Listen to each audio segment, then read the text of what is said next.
Hi, my name is Heather Luna. I am an herbalist, and today I'm here to talk about how to brew a proper cup of herbal tea by medicinal grade standards. It's called an infusion. I'm going to use my blend as a demo today. This is a wonderful tea blend that has rose hips and nettles and cinnamon and red clover, bilberry fruit and goji berries. It's pretty delicious. It's my superfood antioxidant blend. And I'm going to show you how to brew it in a ball jar.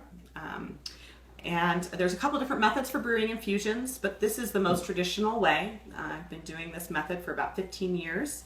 It's the way I learned to do infusions, so I didn't make it up. I'm just passing along some wonderful information. I know many practitioners and people who love to use herbs in their lives, and they're often a little confused about how to brew a proper cup of herbal tea. So today is my opportunity to share with you some wonderful news. So this delicious blend, which I wish you could smell, I'm going to use as my ball jar, and I'm literally just going to dump the herbs into the jar. You could use a measuring device, but I use my finger as my measuring device. I dump the herbs in, and then I hold my finger up to the bottom of the jar, and that is my ratio. I want it to kind of go up to that first digit in my finger. For me, that's about 3/4 of an inch. And I've done this so many times that I just dumped my herb right into the exact level. So you can use whatever way you want to gauge that ratio, but the finger is a folk remedy measurement, and I like to use it. So I've got my herbs in there. You can use any blend. You could use whatever you need for your medicine. And I'm adding hot boiling water. I'm just going to top it off and then cap it and let it steep. Now I'll let this steep anywhere from 20 minutes to overnight, depending on the herb, the reason that I'm using it, and the strength that I want it to be. The longer you let it steep, obviously, the more constituents you get out of it. However, some herbs don't taste very good, so you want to tone it back a little bit. It helps if it's palatable, because then you're liable to drink more of it. It's a good thing. So here's this method. I let that steep. Then I will strain it. I have here one that I poured last night. So this is an overnight infusion. And you can see the difference is, number one, this is a darker color. You can see it's really saturated. All the herbs have sunk to the bottom. So it's a fully saturated herbal infusion. And this one's just poured. You can see it's a little bit lighter in color, and these herbs are still at the top. Now, I could do my infusion with cold water, which in the summertime, sometimes I really like to do cold. It's a little more cooling, and cold water infusions tend to be a little bit more mucilaginous, meaning soothing and cooling on the mucous membranes. And then we strain. So since this is the one I did last night, I have my cup here. And to strain, I like to use my handy dandy all-purpose kitchen strainer, about 4 inches there. And I place this on top of my cup. I use a prop of some kind. You can use another cup, but I think that prop's important because I only have 2 hands, and this happens and your herbs go flying and it's a mess. So a prop's great, or you get a buddy. And then they do seal themselves. There. And then we strain. Now, the way I do this is I could strain the entire thing into another quart-sized jar, which is classic. If I'm gonna take this whole thing with me for the day, I'll pour it into a thermos or pour it into another jar that can take a lid, and I'll take it with me and I can carry it around all day long and just drink on it. Standard dosages are drink a quart of infusion a day, depending on the herb.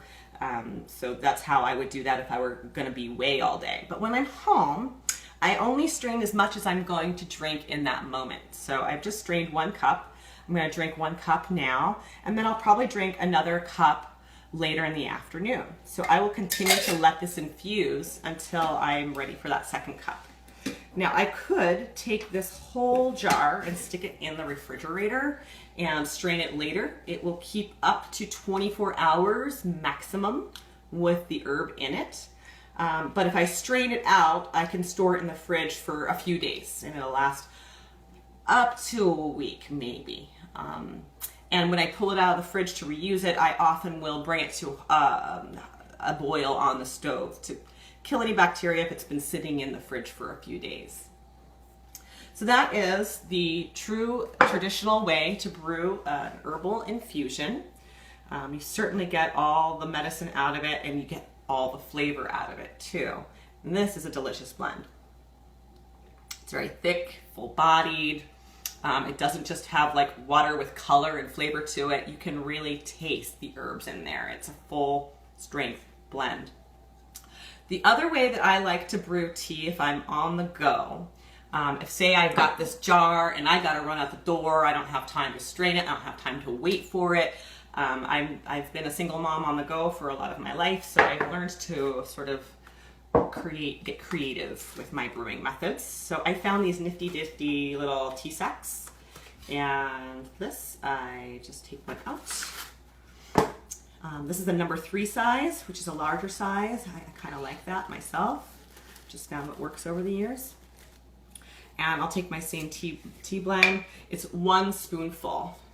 This is actually a tablespoon, and I prefer a tablespoon to a teaspoon. You can just do, I think, a teaspoon to 8 ounces is a traditional infusion ratio.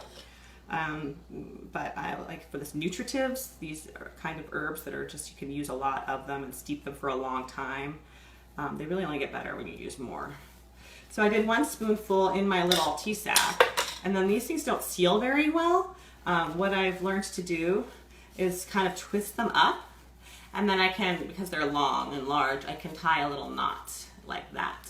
And I could take this, I could make 2 or 3 of these, dump it into a quart-sized jar with my hot water, and let it steep while I'm driving around town, running my errand, and I can just drink right off the jar. Don't have to worry about straining. And this gives you a way that you can medicinally brew any herb without having to find the right one in a tea bag or use 6 tea bags. You know, you're gonna get the full benefit of whatever remedy you are choosing to create for yourself. So there you have it. Those are 2 simple ways that you can brew herbal infusions to get the most out of your herbs. Herbs and water are certainly been around the longest, I think, longer than tinctures and capsules or anything else. This is the way people have been doing it for thousands of years.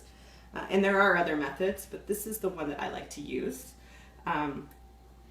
And if you like any of these methods and you like my blend, you can look me up at ncherbandtea, spelled out.com. And I have information about herbs and classes and all kinds of things on there, as well as my blends. And remember, the most important part of this is your kitchen strainer. There's a couple ones here. The 4-inch kitchen strainer. This is a nice, more modern one. This is an old beat-up one that my grandmother used, and I just love to use it because it was hers. And I think that's all you need to know. So I hope you enjoy your herbal teas and drink to your health, and remember to use your herbs on a daily basis. It's an important way of getting them into your life and into your health, and enjoy using them for their full flavor and effect. And drink tea.